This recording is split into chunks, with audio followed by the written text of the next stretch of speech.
got them.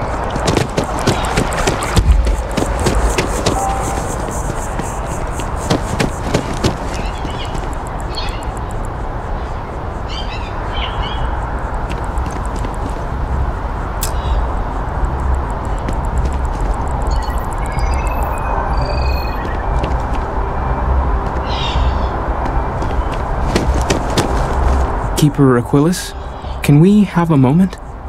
Ah, Matteo. It's been too long. How are your parents? Your mother still struggling with that azalea garden?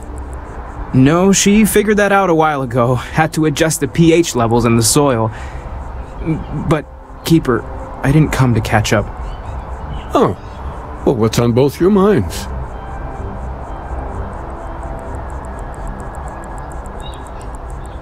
Oh. Yeah. How humanity comes together. How we are to love each other even as our universe becomes even more complex. That's not exactly what we mean. Keeper, when you talk about unity, well, does it mean anything else? Something secret? Perhaps we should talk about this inside.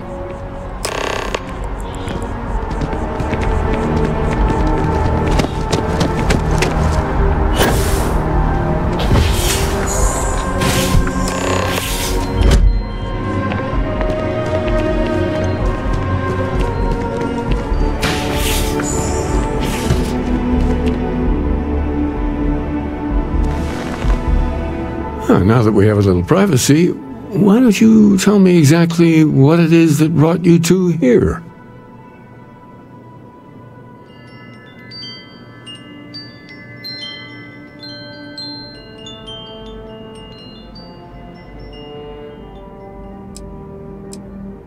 Seriously, Keeper, they bathe whoever reaches the center in a light, and then, well, the normal laws of the universe go completely haywire. So you're saying you found a place of contemplation? And you received a gift? There have always been mysteries that seem to defy our understanding of the universe. Beyond rational thought, we enter life as an act of someone else's faith in us. There's no way of knowing who we will become, and yet the risk is made anyway. So you've pushed into the unknown, not knowing where it would take you. And it's brought you here.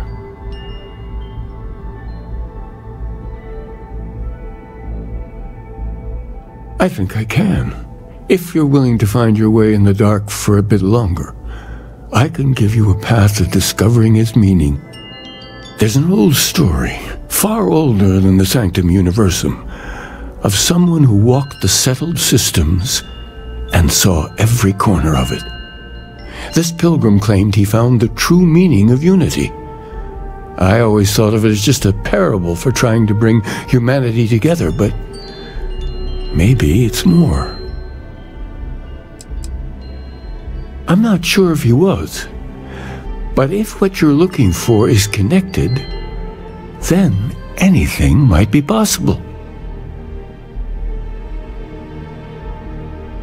In my story, the pilgrim met the founders of the House of Enlightenment and the enigmatic cult of the Varun, and he gave them each a part of the truth.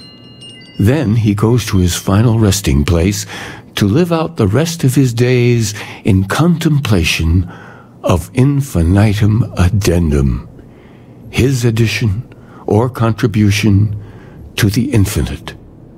But what if the story isn't a metaphor, but a code, a way of finding the pilgrim again, or at least his grave?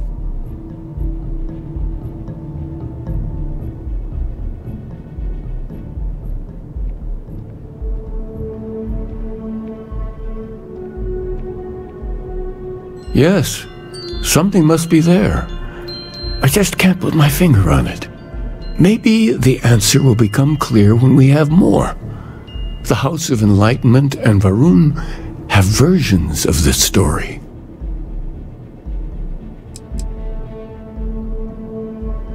because I wasn't looking to find unity in the same sense you are.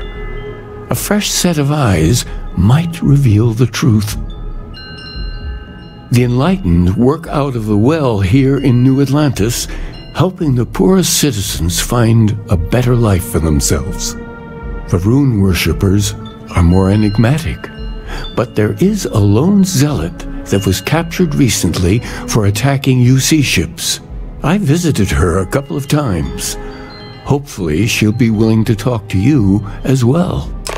I'll stay here with the Keeper. We need to catch up. And I wouldn't mind asking him a few more questions. The Varun Zealot they kept the sanctum will always be here for those who seek. I'll stay here while you gather the other pilgrim stories. Well, hello, sunshine. I should start charging for my services.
If it's about the financial or food assistance programs, we are backlogged. Don't worry, we're doing everything we can. Oh, we're not. Sorry. Can I help you?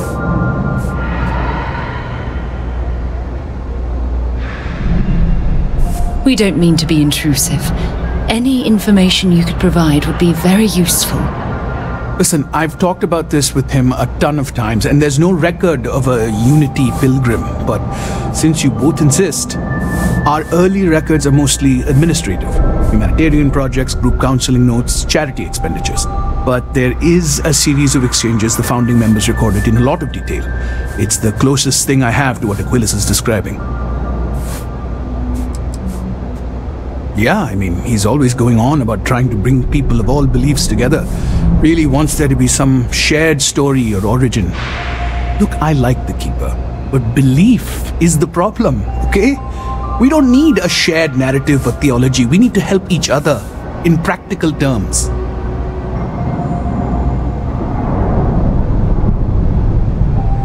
A man walks into the first house of enlightenment. The founding members just call him the Drifter. So they think he's a charity case at first, but no, the Drifter asks them a bunch of questions. If your philosophy is built on an individual's own morality, what about the second person? That second person might disagree. Isn't the problem of two what you're really looking for?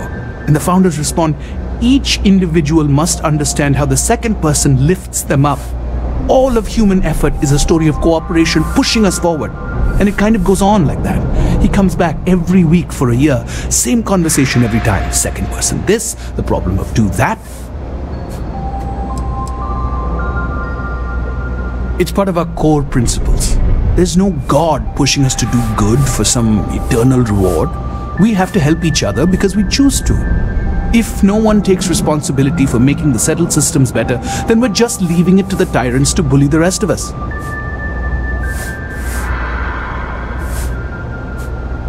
Honestly, I think the founding members made it all up. There was a little more hesitation being openly atheist in the early days. I think they were experimenting with writing their own scripture. Fortunately, that got abandoned pretty quick. After the records of the Drifter end, you never see anything like it again.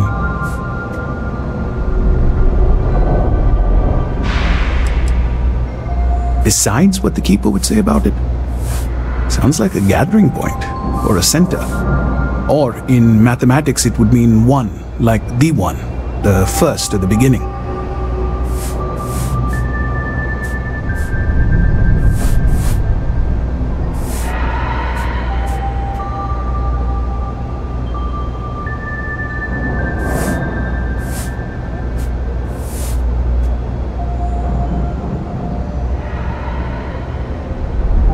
Always happy to help. If you'll excuse me, I've got a lot of aid efforts to coordinate.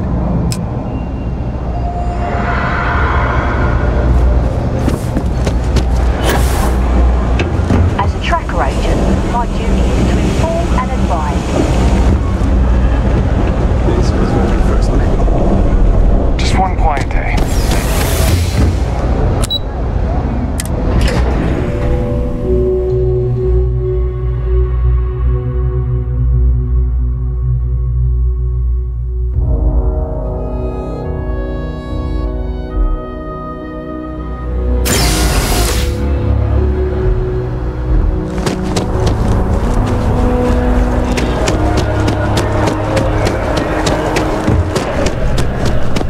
If you don't see what you want, oh, please, take...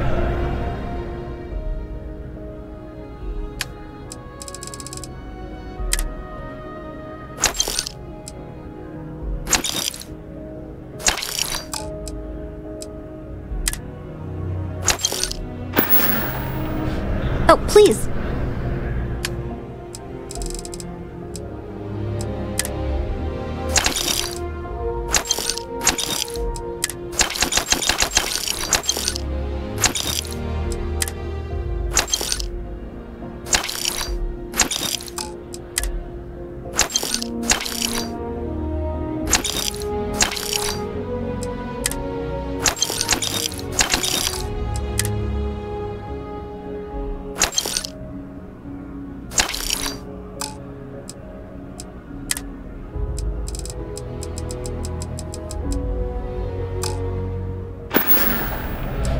Appreciate the business.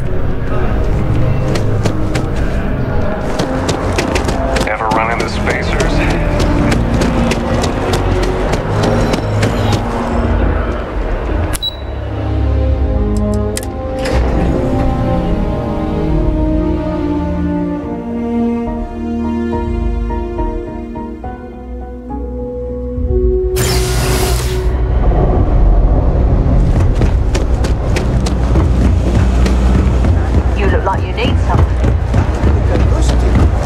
I'd hate it if a single disease could work. People joke and say those Varun zealots worship a snake. It's cliche, but it's true. It ain't a snake, Everything has a it's price. some kind of- You won't find a better...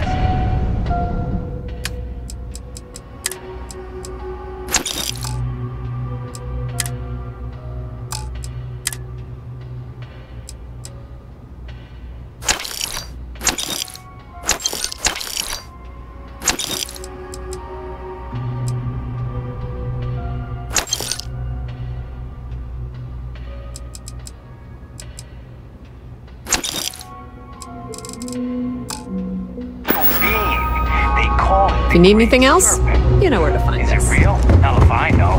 But they think it is. Everything good? We're here to help.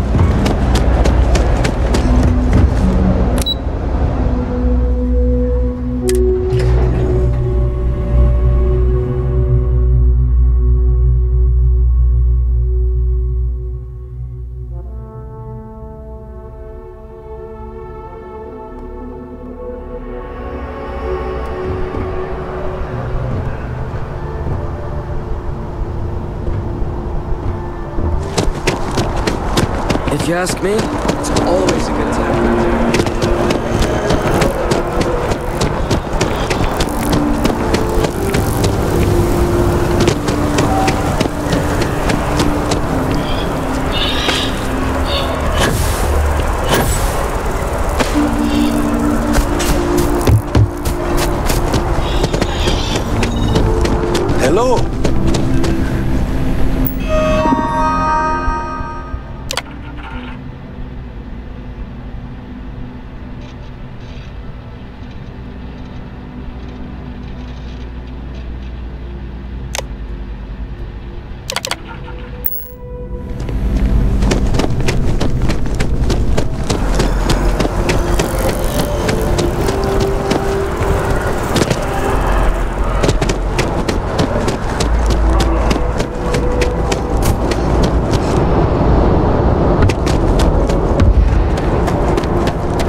need to offload?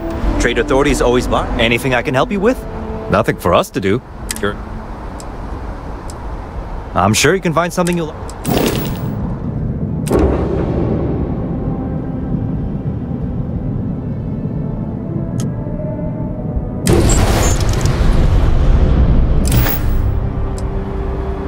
Sure, have at it.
stock up on junk. Security scanners, chemical sniffers. The United Colonies sure isn't taking any chances.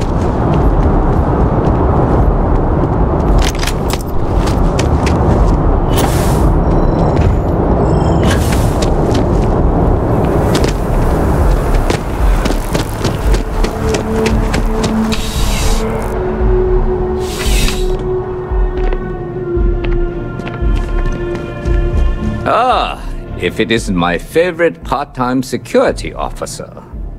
Wait. You're on the wanted list.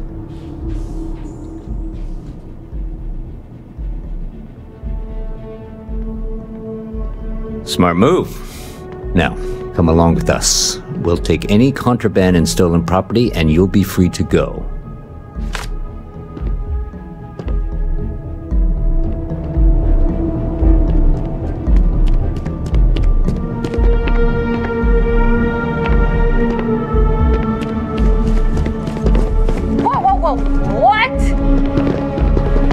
Private sector. Now that's where the real money's at. You're on the Vanguard, right? Hey. A visitor? I have all the company I need.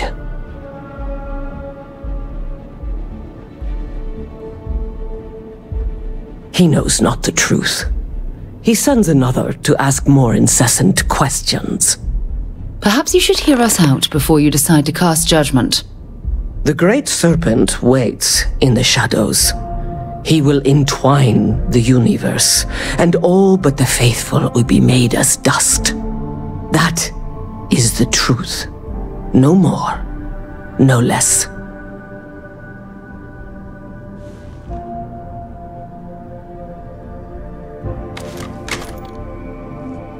Anything you could tell us would be tremendously helpful. Yes, I have spoken to your keeper about this. I will tell you what I told him, and then you will leave me. Jinan Varun meets the unbeliever. He gives false prophecy to Jinan. But such is Jinan's conviction in the Great Serpent, he does not hesitate. He cuts the unbeliever down. But the unbeliever returns. Jinan realizes the Great Serpent is testing him, and he will not be found wanting. 4 times they fight. Over 120 rotations of the planet they are on. Remember these 4 battles, Jinan, the unbeliever says. Remember these 120 rotations. But Jinan knows this is blasphemy, and delivers the killing blow. That is all.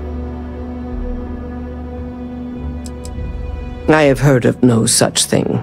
If it exists, it is a shadow that the Great Serpent casts to deceive the faithless. Then we are done. Leave me. When you have a few moments, there's something I'd like to discuss. Look, I wanted to take this opportunity to thank you. The fact that you risked your life to save me, I don't know what to say.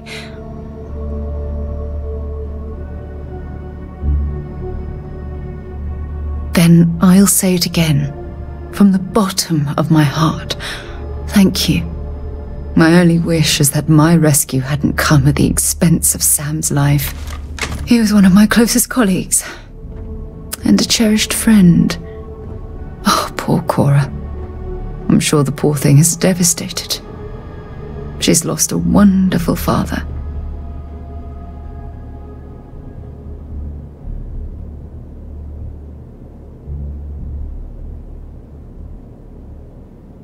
I really wish I could believe that. Our charter at Constellation has always been to analyze the unknown, but rarely at the expense of our members' lives. Yet all the while, I've been cavalier about taking risks and pushing the boundaries, not appreciating the true cost of my actions. Had I not pushed so hard to pursue the Starborn, perhaps none of this would have happened at all and Sam would still be alive.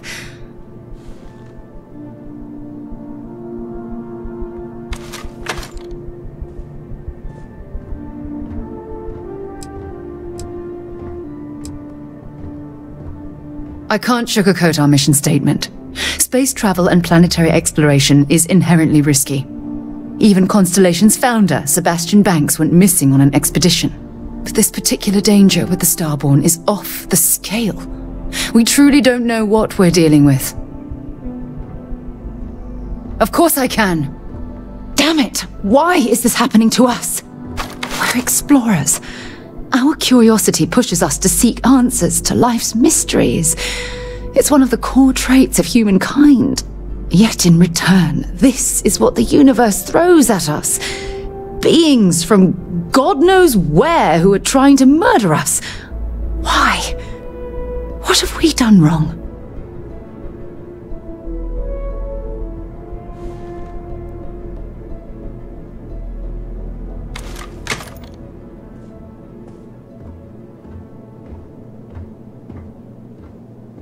No, I refuse to allow Sam's death to be attributed to bad luck. It isn't fair. The question is, where do we go from here? Do we stop exploring? Stop pushing the boundaries? Take a more aggressive posture towards the universe? I don't know where to begin.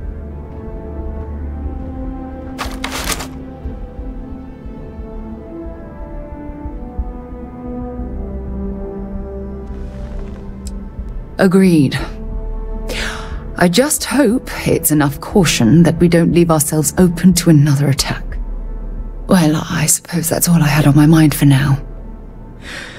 Oh, it was a relief to get all of that out in the open. I'm sorry I got so angry. But I assure you, it's nothing personal. You're the only one I feel comfortable talking with about these things.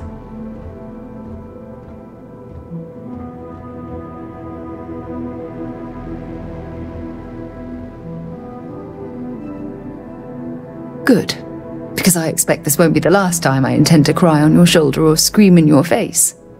Well, we have a long road ahead of us. I suppose it's high time we get back to work.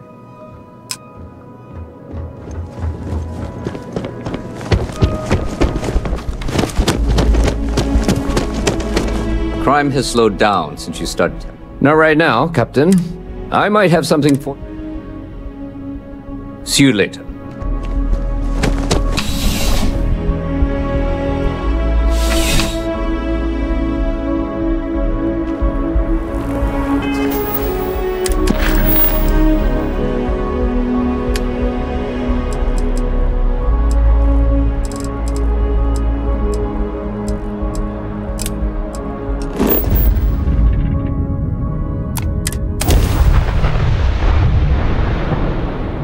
Counted for.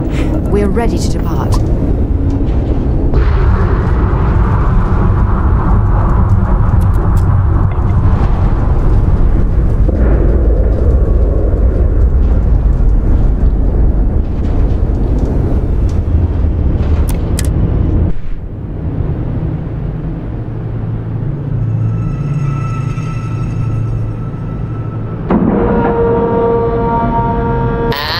We're locked in.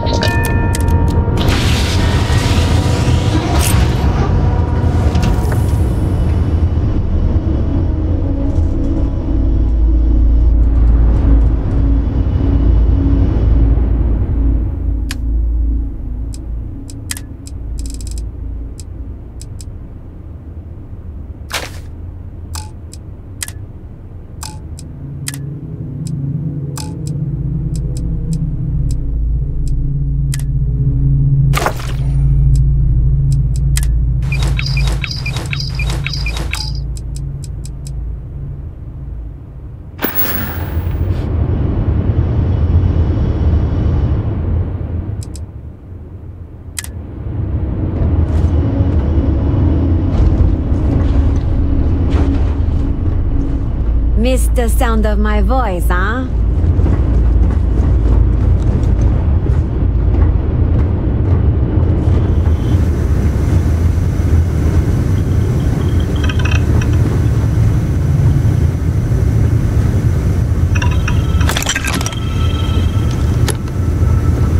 Did you need something?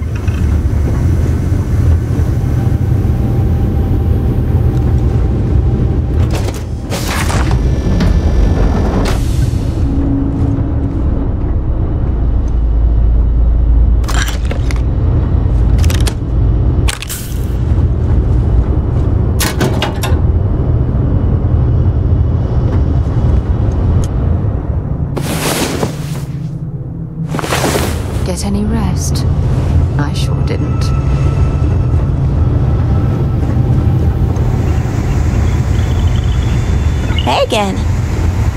You need something? Oh. I didn't know that was part of the job. Are you sure? I couldn't stand what Neon was turning me into. The city has a way of sucking the life out of you and making you mean. I've seen it happen to lots of people. When I was forced to join the Disciples, I felt the meanness starting to get to me too. And that's what convinced me it was time to go.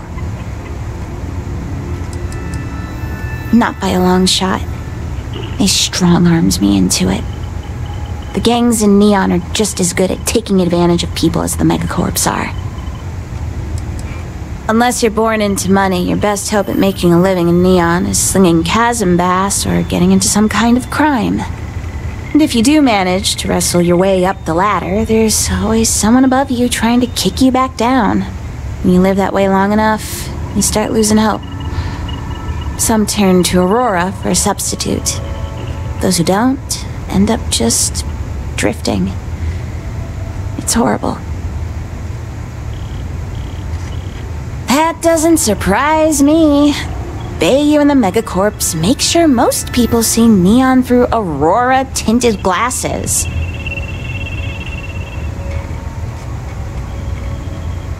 I didn't have much of a choice. My family owes them a lot of money, and they agreed to let us off the hook for some of it if I'd join the gang and work for them. I couldn't pass that offer up. My parents don't have a lot of income. They opened a shop in Ebbside with the money the Disciples loaned them, but the strikers burned it down. I guess they thought the Disciples were using it for some kind of money laundering.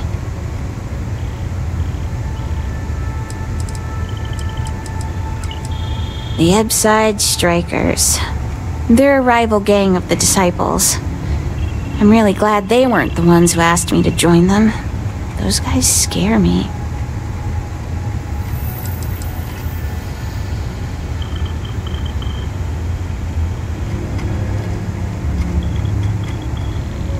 Of course the Strikers had it wrong. My parents weren't doing anything like that. They opened the shop so people in Ebbside would have an affordable place to buy food. They only took a loan from the Disciples. They never did any business with them. I know I don't look like it, but I'm one of the best brawlers in Neon. The Disciples were looking for a new heavy, and I fit the bill. They'd actually been trying to recruit me for a while before I agreed to join up. I've been on their radar since I knocked out one of their members on the street. Guy should have tried to mug me. He might still have his front teeth, and I might not be in this situation.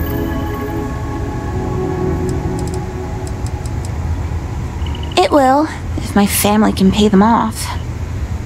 When I joined the Disciples, I made sure they knew that I intended to leave as soon as my debt was squared away. But you can't trust the Disciples as far as you can throw them. That's another reason I decided to look for work outside of Neon. Honestly, I don't want to be anywhere near Neon when the last payment goes through. I'm sure the Disciples would just find another way to get me to stay.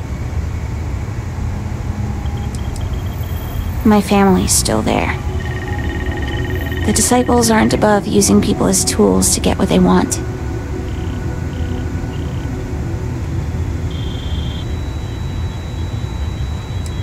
I get that.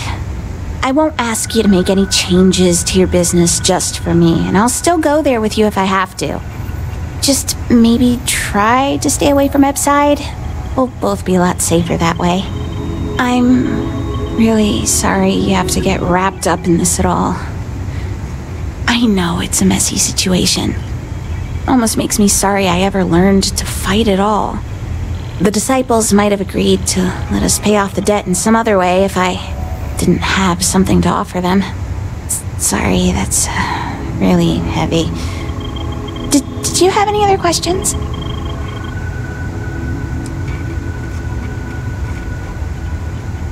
I learned from a Freestar Navy vet named Talon. He lived on the streets near my parents' place in Ebbside. My mom gave him food when he had it to spare. We sort of became friends since he lived in our area. He started teaching me to fight, so I'd be able to defend myself if anyone gave me trouble in Ebside. I couldn't have picked a better teacher. Thugs in Neon talk a big game, but I don't know many with the combat skills to stand up to a Navy vet. He was pretty pissed. Talon hates gangs. He didn't speak to me for weeks after he saw me patrolling the streets with other disciples. That's one more reason to get out as soon as I can. He got hooked on Aurora during the Colony Wars, so the Navy discharged him. It happens more than you'd think. He tried to get sober while he was teaching me, but I don't think he ever fully kicked the habit. Aurora's no joke. Personally, I'll never touch it. He was happy for me. He knows I've always wanted to leave Neon. It was tough to say goodbye. I made him promise he'd be there when I came back to visit. I told him I'd keep a journal while I travel. So the next time we saw each other, I could show him all the amazing things I've seen.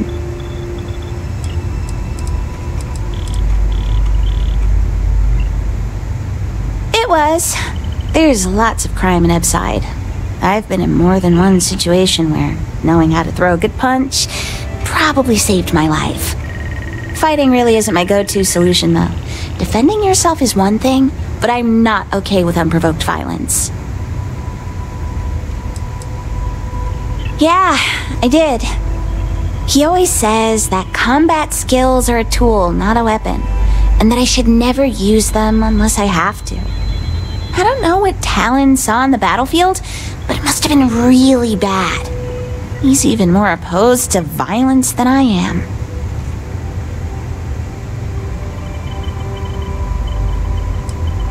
Of course you can. That's what you hired me to do. As long as you don't do anything crazy like shooting at civilians, we won't have a problem. I think it's sweet that you like getting to know your crew.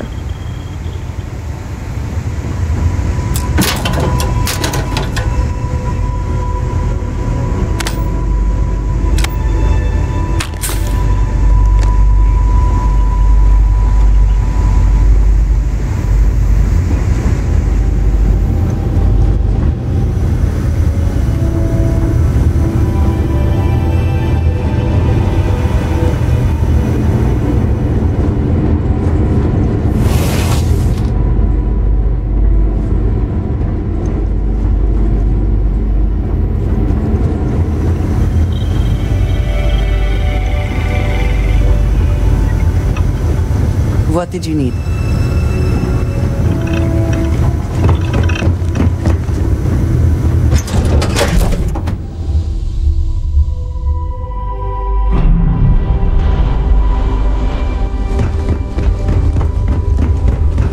I'm proud to be part of the Stroud-Eklund team.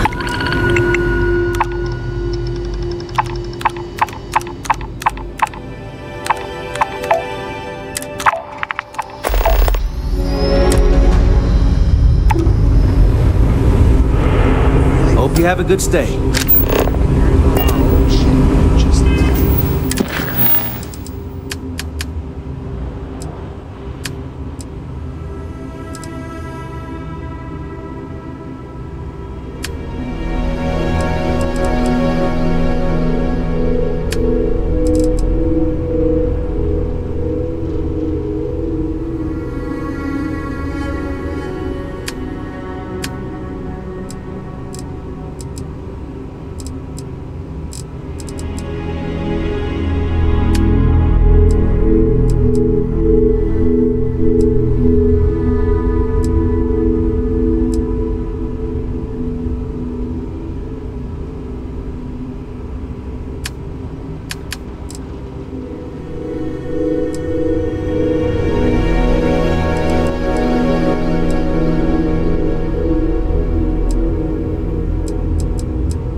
Let's cycle that airlock and get aboard.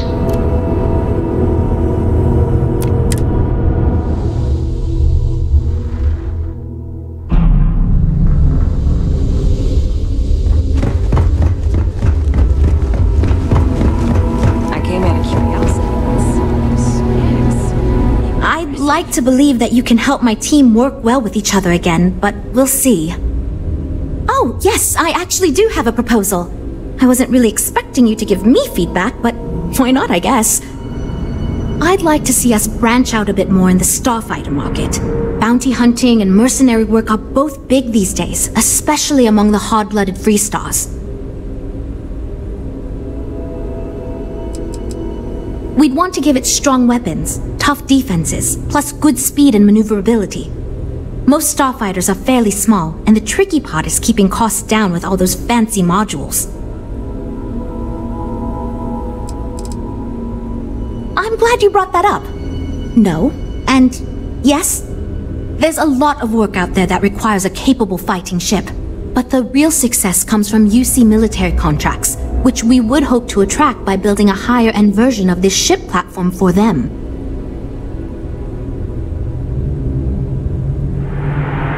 Wonderful. Thank you. I'm hoping when the time comes, I'll be able to convince the others that's what we should go with.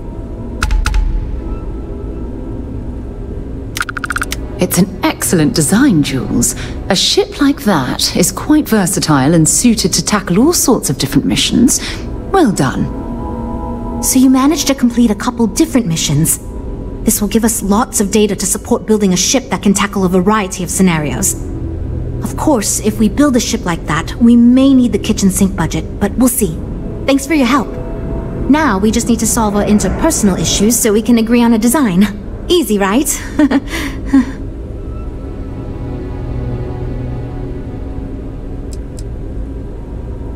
Because I'd be lying if I told you it wasn't, and as long as I'm being honest, it's kind of my fault. I had this idea that we should all collaborate on the design because I thought it'd give us the best results, and I'm not willing to give up on that idea.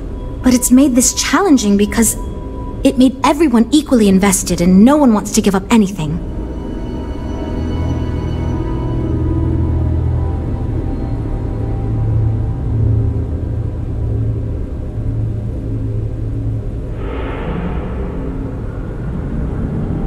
You seem awfully confident for someone who doesn't know how long we've been dealing with this.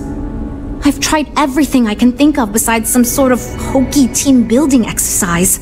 So, what do you think you can do differently? Okay, for real, it's mostly been just a bunch of arguing. First, we tried a group brainstorming session, and that went about as well as you can imagine. We tried individual designs, but that backfired. We've had meetings focused on individual aspects of the ship, and that just prolonged the process. I could have put my foot down and made a decision, but then I'd be giving up on my idea that collaboration will build us the best ship. That, and I don't want anyone to resign because of me.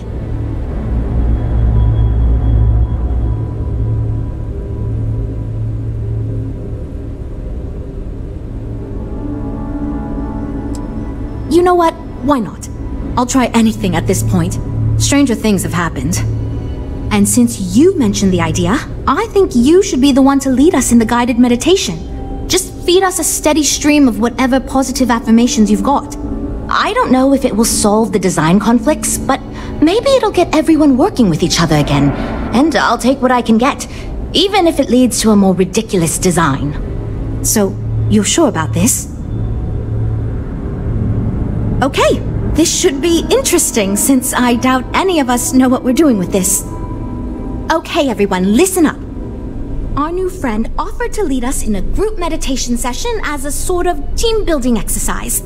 Everyone take a deep breath, try to relax, and we'll get started momentarily. Listen to what she says and repeat her affirmations.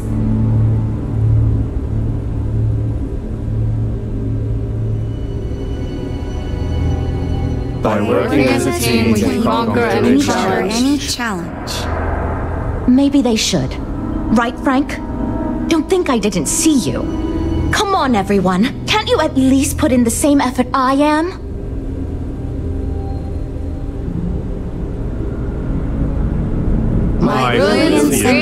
guide us to our goal.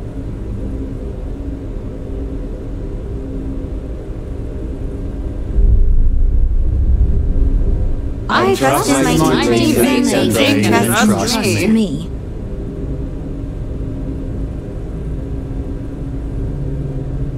I believe in myself and my ability to do my job well. And my ability to do my job well.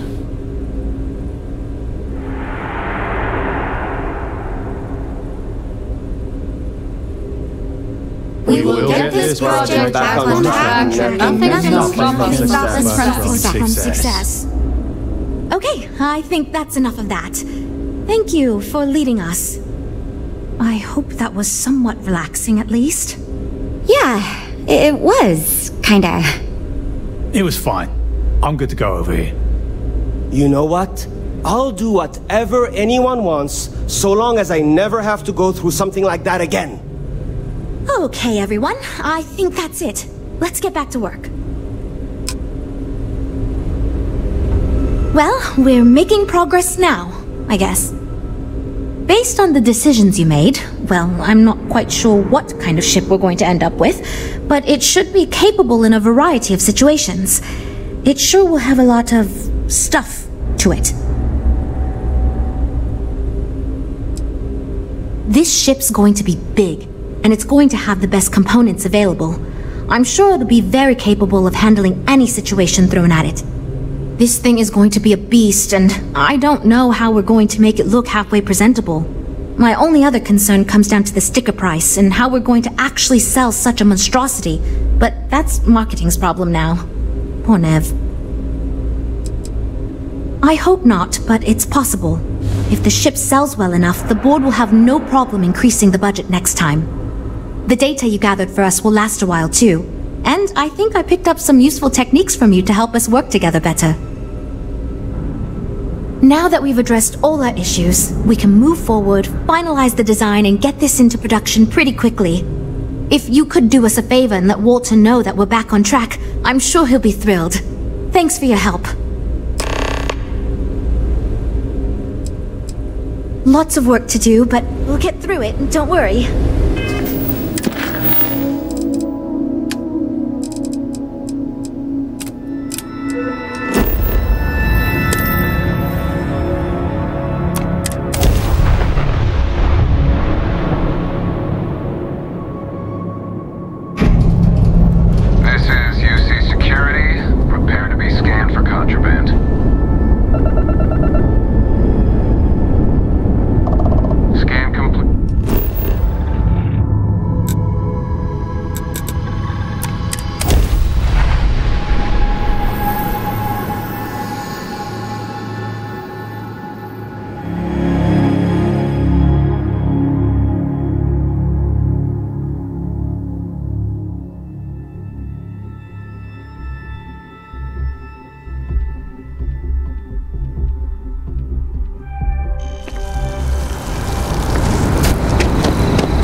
If any discovery reports have come in while we were away.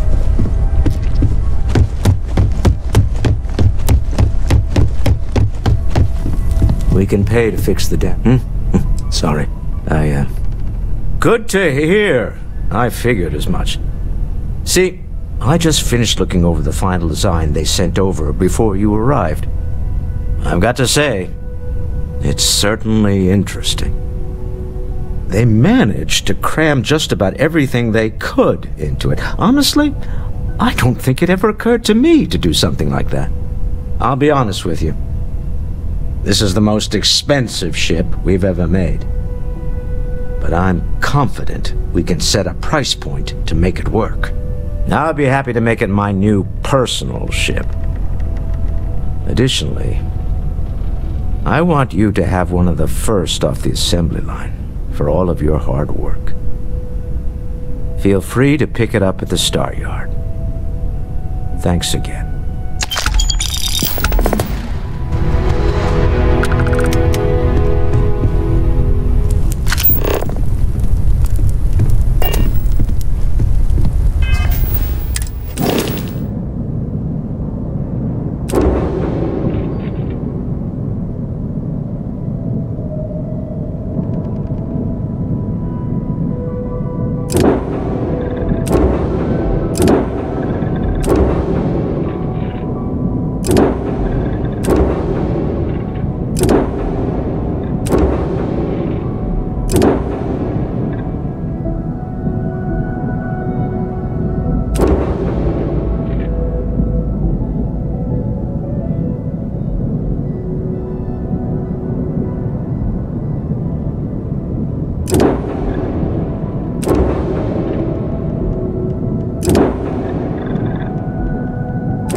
Hey, I've been talking with the others, and I'd like to get everyone together to say goodbye.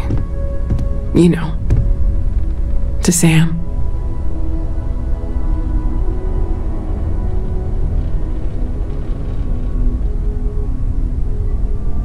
Thank you. It wouldn't be the same without you there. I'll have everything set up in a few days.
Business is switching to Stroud. It just makes sense.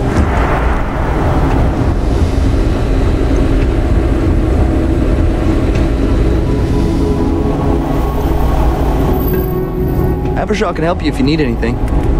I'm listening. See you later.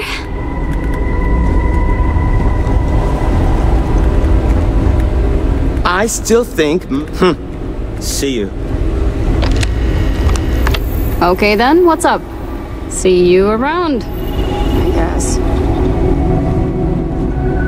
Oh, you've returned. We'll talk later then.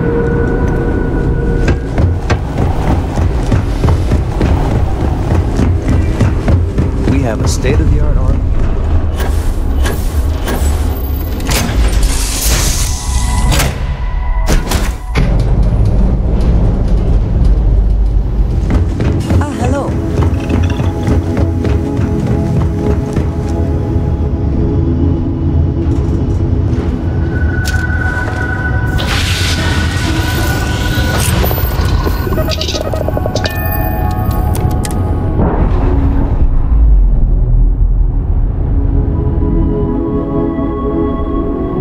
Pressure normalizing. Undocking complete.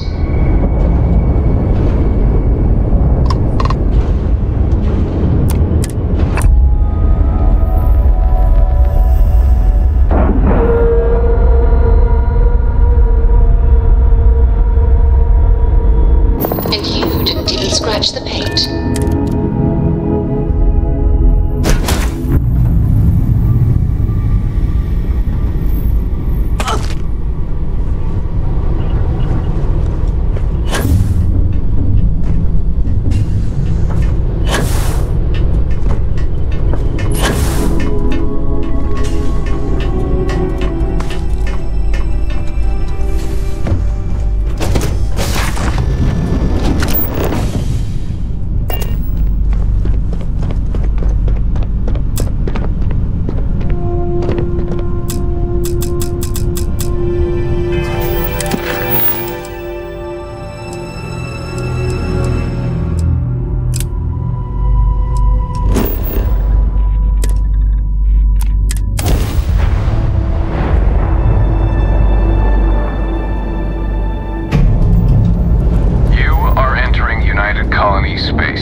Oh, you're back. What did you learn? Was there something hidden in their stories, like we thought?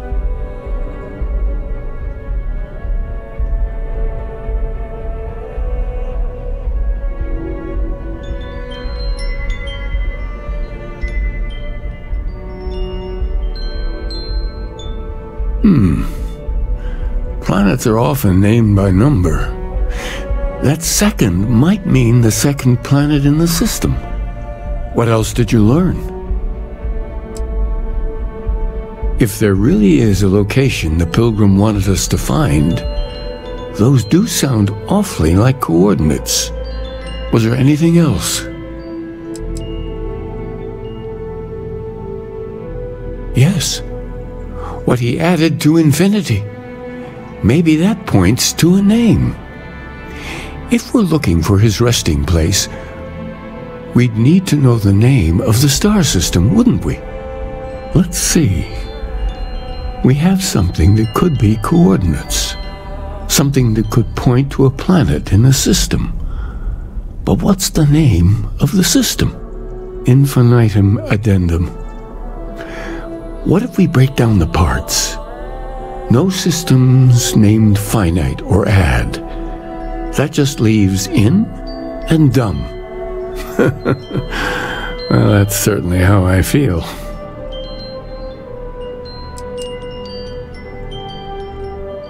Well, I suppose that'll make someone laugh.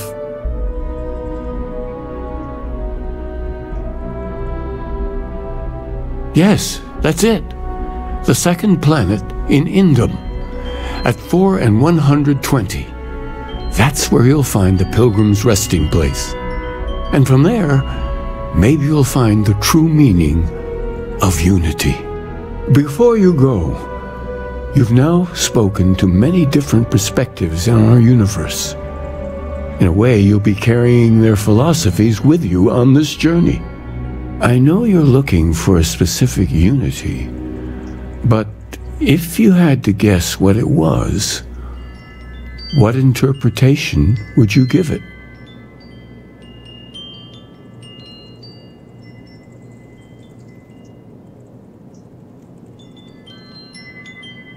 Ah, but what makes something like that holy?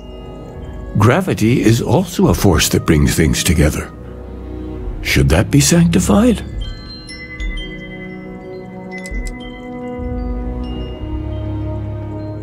Yes and no. We believe God is out there waiting for us in the universe, and that the grav jump will bring us closer. But is gravity itself an article of faith? What do you think?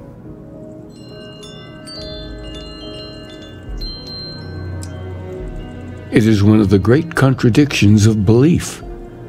We feel the presence of something out there, but we insist that it is also everywhere. So you think this word unity describes that divine unknowableness that the Pilgrim searched for? Ancient humans thought the concept of gravity was miraculous. Until we know more about the unity, we also could be jumping to the wrong conclusions. Well, I won't keep you any longer. This has been fun, I have to admit. Go, find your truth.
whoever lived at this homestead seemed to have settled in for the long haul.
plenty of organic materials to harvest from this world.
Make sure you strip everything useful from that thing.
disappointed.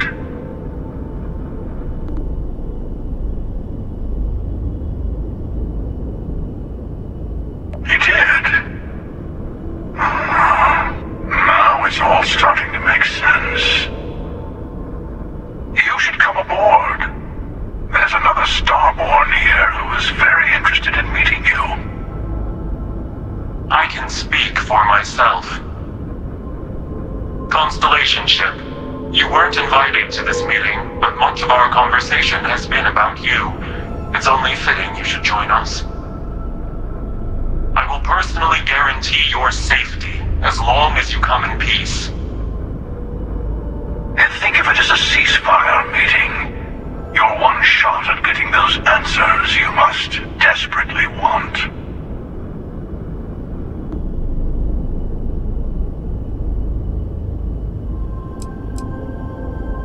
Not a bad description, actually. We'll explain when we meet. In person.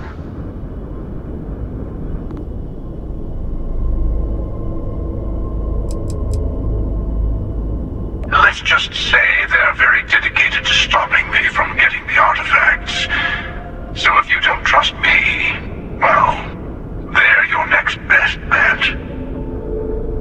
I know your encounters with our kind have not been pleasant, but we are here to talk, and you deserve answers.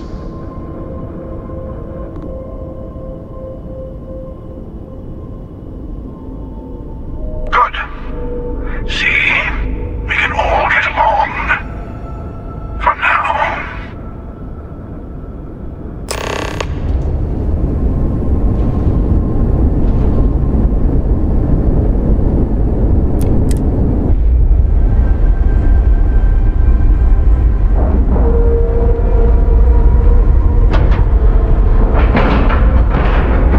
Solid docking job there. Nice work.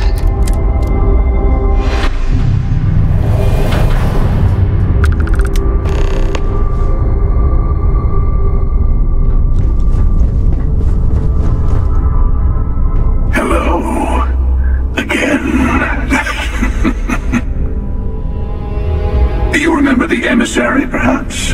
And their ship, the Helix?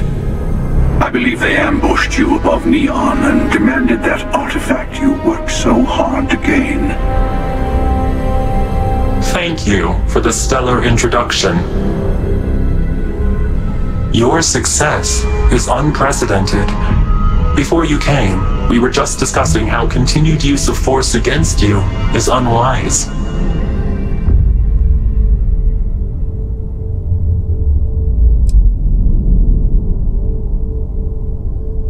Yes, we did. We are not a monolithic people. The Starborn are individuals. Some are united in cause.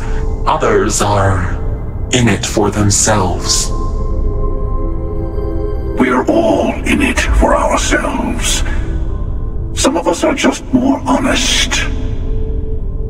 The emissary threatened your ship, demanded you hand over your artifact. How is that so different from what I did? We needed to warn you off. Every encounter with one of our kind could spell disaster. For whom, exactly? I say whoever can collect them should.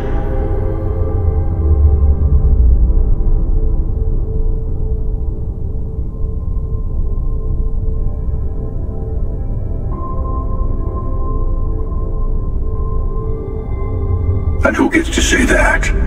You? Me? The emissary? I have debated morality for near infinity, and all I have found are groups of people enforcing their will on others. Rules and laws spoken as principles, but backed by arms and violence. Enough. We have more to discuss.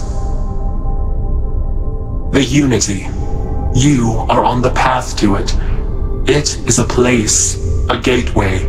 It is where we were reborn. So, I gotta say, this part is more awkward than I thought. Hiding my face was way easier.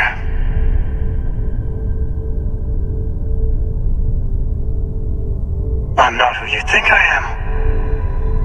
This universe is only the first one you've been to. I've seen hundreds. Where I came from, I was the one who ran to the Eye. I left you behind to protect the artifacts. And the Hunter killed you. One of me, at least. I collected the remaining artifacts, and they opened the way to the center of my universe, and the doorway to an infinite number of others. That is the Unity. When I stepped into it, I became a Starborn. It's how I've entered other worlds, including yours.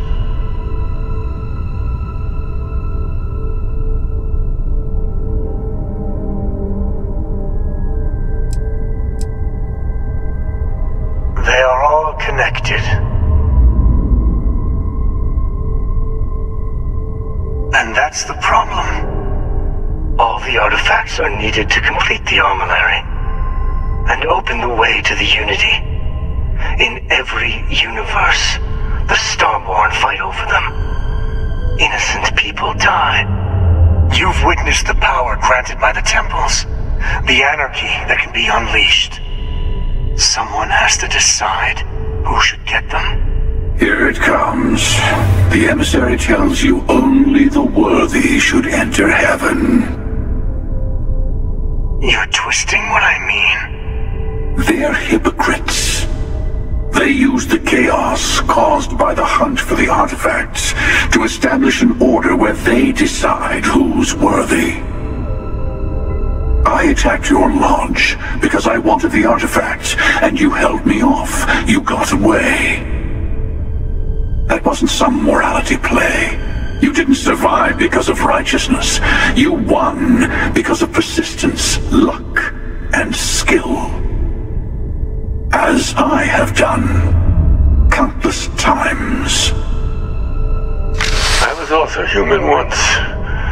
But what does it matter who or what I was when eternity is within your grasp?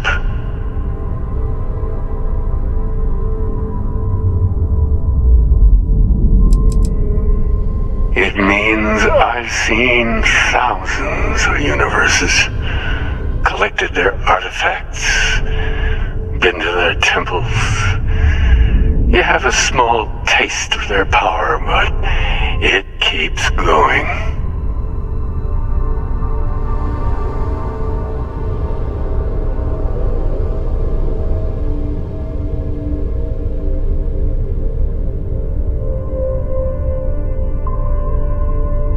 You're learning. My other self wants you to walk the path he walks, to give up, to appreciate the universe you have.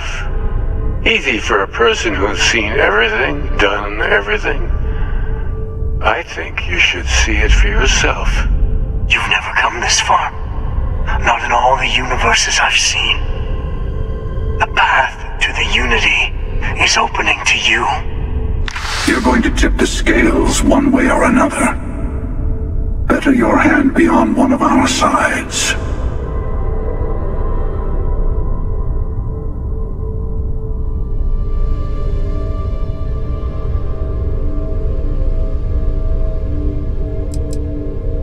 You're already in it. With artifacts comes Starborn searching for them, fighting over them.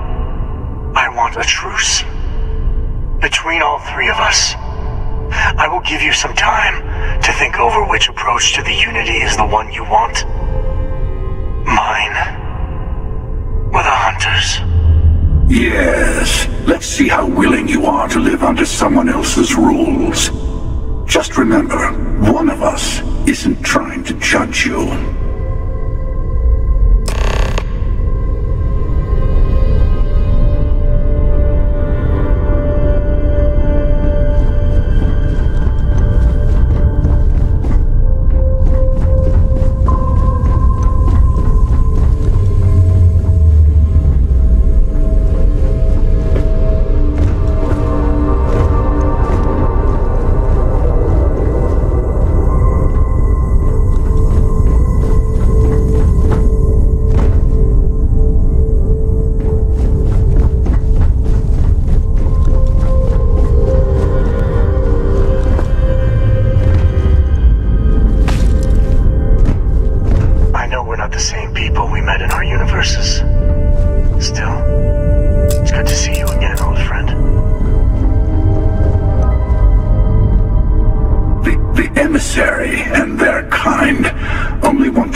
the artifacts and built those temples is playing a game with us. One whose prize is access to the center of all creation. There are no rules. Whoever gets all the pieces wins. And I've won. Over and over. I don't kill for the Unity. I find the easiest pathway to it. I've simply found that it's the quickest way. Talking, forming alliances, waiting for the right moment to commit theft. It's all so tiresome. I'll admit, you getting away has been the most interesting thing to happen in quite some time. As soon as I realized what had happened, I knew I needed to wait until this meeting with the emissary to decide what to do about you.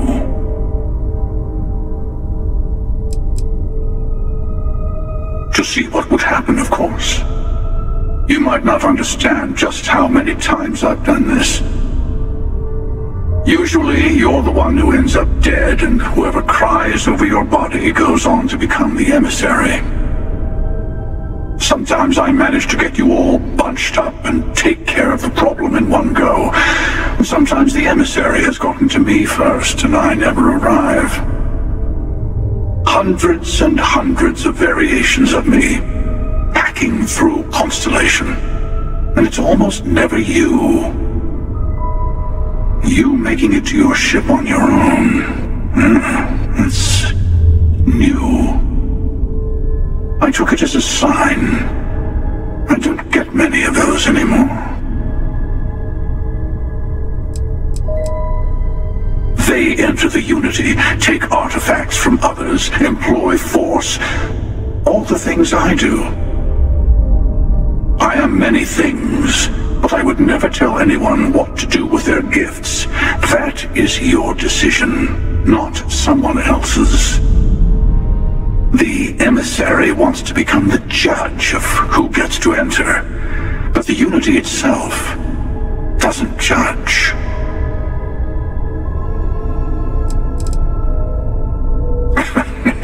No, we always end up having this meeting at this time. But it's the usual affair. Can we make peace? No. Oh, how tragic. Honestly, I was beginning to wonder why I kept tending. And it's bad habit I started a long time ago. Perhaps I just like meeting the emissary to gloat. But you have provided something quite new to talk about.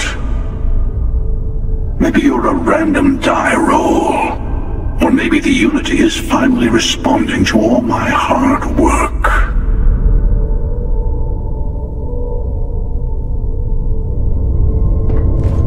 I'm sure you have more questions. It is not an easy experience to describe. But the Unity will speak to you. Offer you the chance to become Starborn. You will be leaving this universe behind to be reborn. Everything you were before will be gone. Maybe that's why it offers the choice. Compassion? Or is it testing us? Different. I never know who you are when I meet a new version. But so much of you stays the same. It's hard, but each universe is precious in its own way. Mine will never have its original you in it again, as yours won't have its real me.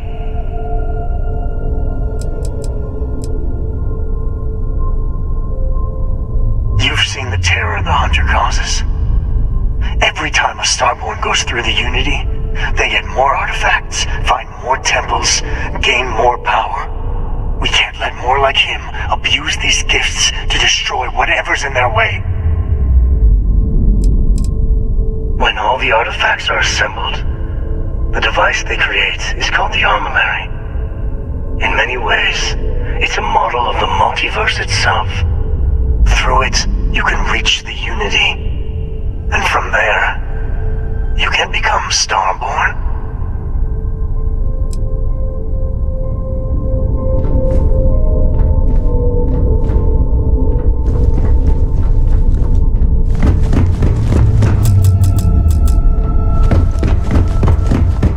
Before you leave, I want to give you something. A way to another artifact, but also a lesson in how dangerous they can be. Seek the moon of old Earth. There are secrets there. You must discover for yourself here to open the way. Yes, I will say no more.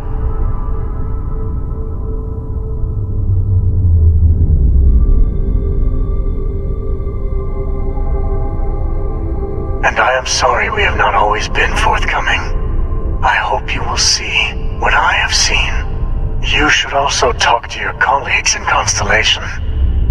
I am sure they have gathered more information on the remaining artifacts in the fringes of space. Part of me wonders what they will all say about what you have learned. But I will leave that to you.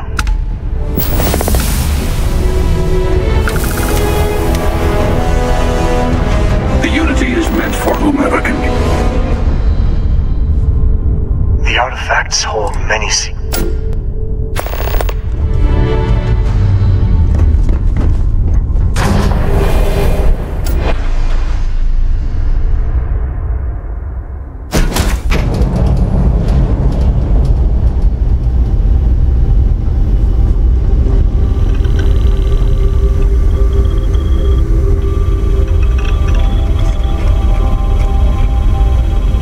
What's happening, darling?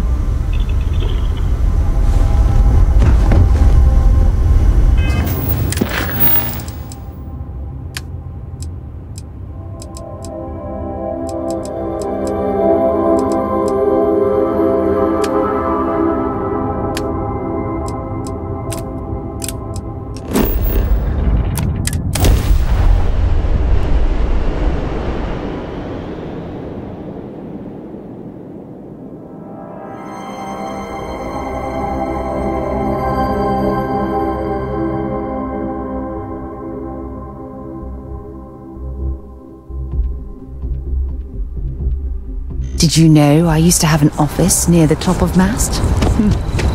Far the mighty fall. Don't mind bunking on the ship, but nothing is better than unwinding in your own quarters. Matteo told us about your pilgrim's voyage. You found it, didn't you? The meaning of unity.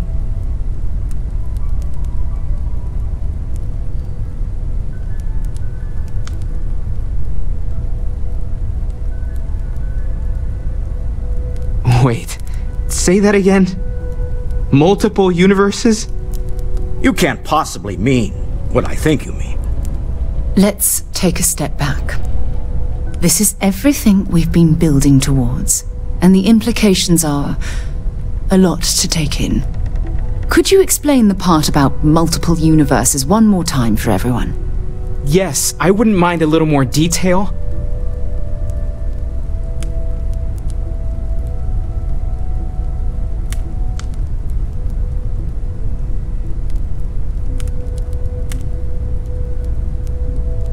And that's why the Starborn want the artifacts so desperately. They're the keys to unlocking the infinite. I don't even want to think about the physiological changes you'd need to travel between universes. Plus what it would do to the mind? Enlightenment? Or oblivion? Like the Hunter. You have the opportunity to reach the closest thing to your god that might exist. And you're second-guessing it? One doesn't approach the afterlife without some trepidation.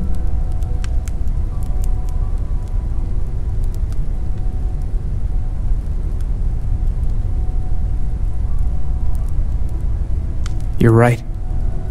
We have to see the unity for ourselves. I know this has been a lot for everyone to take in, but we finally have answers. Let's make the best of them. Not to make a sharp turn in a grand tale, but I got the eye fixed up. Bruised, but still blinking. Let me know when you're ready to follow up on what it's seen. These last glimpses from the eye are from the farthest fringes of known space. Could be the only remaining pieces outside the hands of the Starborn.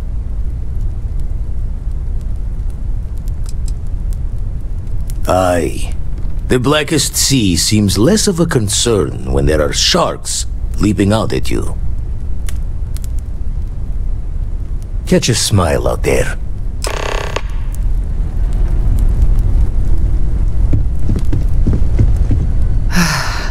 To think the lodge turned into a battlefield.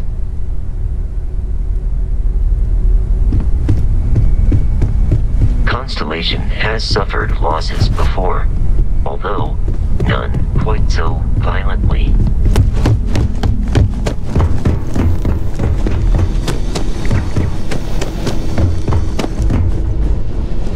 I don't want you. Don't talk to me. Just go away.